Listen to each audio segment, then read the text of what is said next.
ಎಲ್ಲರಿಗೂ ನಮಸ್ಕಾರಗಳು. ಋಗ್ವೇದ ಕ್ಲಾಸಸ್‌ಗೆ ಸ್ವಾಗತ. ನಾವು ಈ ದಿನ ಡಾರ್ಜಿಲಿಂಗ್ ಮ್ಯಾಂಡರಿನ್ ಕಿತ್ತಳೆ ಏಕೆ ಸುದ್ದಿಯಲ್ಲಿದೆ ಎಂಬುದನ್ನು ತಿಳಿದುಕೊಳ್ಳೋಣ.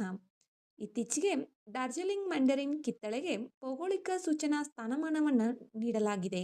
ಆದ್ದರಿಂದ ಇದು ಸುದ್ದಿಯಲ್ಲಿದೆ. ಇದನ್ನು ಎಲ್ಲಿ ಬೆಳೆಯಲಾಗುತ್ತದೆ? ಇದನ್ನು ಪಶ್ಚಿಮ ಬಂಗಾಳದ ಡಾರ್ಜಿಲಿಂಗ್ ಬೆಟ್ಟಗಳಲ್ಲಿ ಬೆಳೆಯಲಾಗುತ್ತದೆ.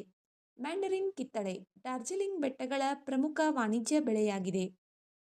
ಡಾರ್ಜಿಲಿಂಗ್ ಚಹಾ ಮತ್ತು ಡಾಲಿ ಕುರ್ಸಾನಿ ಮೆಣಸಿನಕಾಯಿಯ ನಂತರ ಈ ಪ್ರದೇಶದ ಮೂರನೇ ಉತ್ಪನ್ನವಾಗಿ ಡಾರ್ಜಿಲಿಂಗ್ ಮ್ಯಾಂಡರಿನ್ ಕಿತ್ತಳೆ ಜಿಐ ಟ್ಯಾಗ್ ಅನ್ನು ಪಡೆದುಕೊಂಡಿದೆ. ಇದನ್ನು ಸಾಮಾನ್ಯವಾಗಿ ಸುಂತಲಾ ಎಂದು ಕರೆಯಲಾಗುತ್ತದೆ. ಇದು ತನ್ನ ಆಹ್ಲಾದಕರ ಸುವಾಸನೆಯಿಂದಾಗಿ ಡಾರ್ಜಿಲಿಂಗ್ ಬೆಟ್ಟಗಳ ಹೆಮ್ಮೆಯಾಗಿದೆ. ಏನಿದು ಭೌಗೋಳಿಕ ಸೂಚನಾ ಟ್ಯಾಗ್? ಇದು ನಿರ್ದಿಷ್ಟ ಭೌಗೋಳಿಕ ಮೂಲದ ಉತ್ಪನ್ನಗಳ ಮೇಲೆ ಬಳಸುವ ಚಿಹ್ನೆಯಾಗಿದ್ದು, ಆ ಮೂಲದ ಕಾರಣದಿಂದಾಗಿ ವಿಶಿಷ್ಟ ಗುಣಗಳು ಅಥವಾ ಖ್ಯಾತಿಯನ್ನು ಹೊಂದಿರುತ್ತದೆ.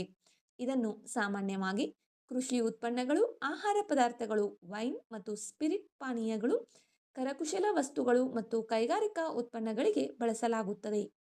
ಸರಕುಗಳ ಭೌಗೋಳಿಕ ಸೂಚನೆಗಳ ಕಾಯ್ದೆ 1999 ಭಾರತದಲ್ಲಿ ಸರಕುಗಳಿಗೆ ಸಂಬಂಧಿಸಿದ ಭೌಗೋಳಿಕ ಸೂಚನೆಗಳ ನೋಂದಣಿ ಮತ್ತು ಉತ್ತಮ ರಕ್ಷಣೆಯನ್ನು ಒದಗಿಸಲು ಪ್ರಯತ್ನಿಸುತ್ತದೆ.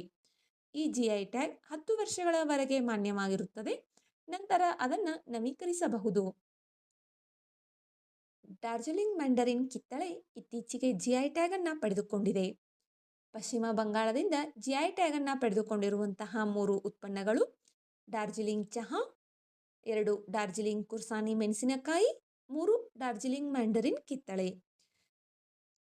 ಹೊಸದಾದ ಮಾಹಿತಿಯನ್ನು ತಿಳಿದುಕೊಂಡಿದ್ದೇವೆ. ವಿಡಿಯೋದಲ್ಲಿರುವ ಮಾಹಿತಿ ಉಪಯುಕ್ತವಿದೆ ಎನಿಸಿದರೆ ವಿಡಿಯೋಗೆ ಒಂದು ಲೈಕ್ ಮಾಡಿ. ಮತ್ತಷ್ಟು ಮಾಹಿತಿಗಾಗಿ ನಮ್ಮ ಚಾನಲ್ನಲ್ಲಿರುವ ವಿಡಿಯೋಗಳನ್ನು ವೀಕ್ಷಿಸಿ.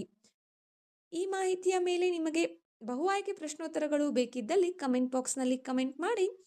ಮತ್ತಷ್ಟು ಮಾಹಿತಿಗಾಗಿ ನಮ್ಮ ಚಾನಲನ್ನು ಸಬ್ಸ್ಕ್ರೈಬ್ ಮಾಡಿಕೊಳ್ಳಿ. ಧನ್ಯವಾದಗಳು.